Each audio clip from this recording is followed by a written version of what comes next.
Hi bakers, I'm Sally, and if you've ever wondered about the difference between baking powder and baking soda and why some recipes call for one and some call for both, I'm going to explain it. While they're both leaveners whose primary function is to make baked goods rise in the oven, they are chemically different. When you mix baking soda, a base, with vinegar and acid, you get a chemical reaction. It's an eruption of bubbles. A product of this reaction is carbon dioxide. The same exact reaction happens in our baked goods like cakes, cookies, and muffins. When a recipe calls for baking soda, it usually calls for some type of acid, like buttermilk, yogurt, natural cocoa powder, honey, or brown sugar. You need this acid in the recipe to react with the baking soda to create carbon dioxide and make your baked goods rise. Baking soda also helps baked goods brown better by raising the pH level of the batter. This creates a more alkaline environment and speeds up the chemical reaction that happens between sugars and amino acids. Science. Baking soda is about 3 to 4 times stronger than baking powder, so you don't need as much. More baking soda in a recipe doesn't necessarily mean more lift. You want to use just enough to react with the amount of acid in the recipe. Too much baking soda and not enough acid will give your baked goods a metallic, soapy aftertaste. Baking powder is a mix which contains baking soda as well as an acid to neutralize it, typically cream of tartar. Most baking powder is double acting. This means that the first leavening occurs when baking powder gets wet,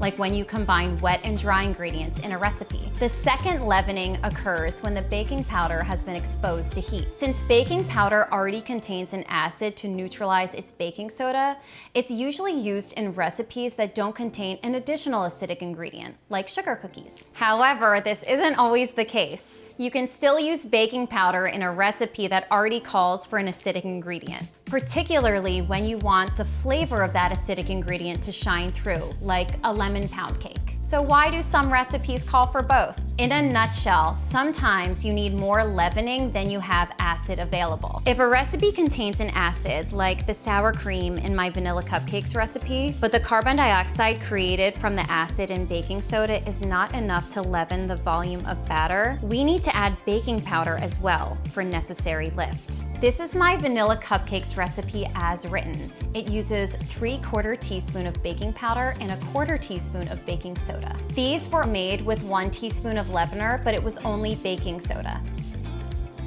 You can tell something is definitely wrong. This batch was made with 1 teaspoon of baking powder. It's very eggy and pretty terrible. With the right combination of both leaveners, you get the perfect cupcake. That's perfect.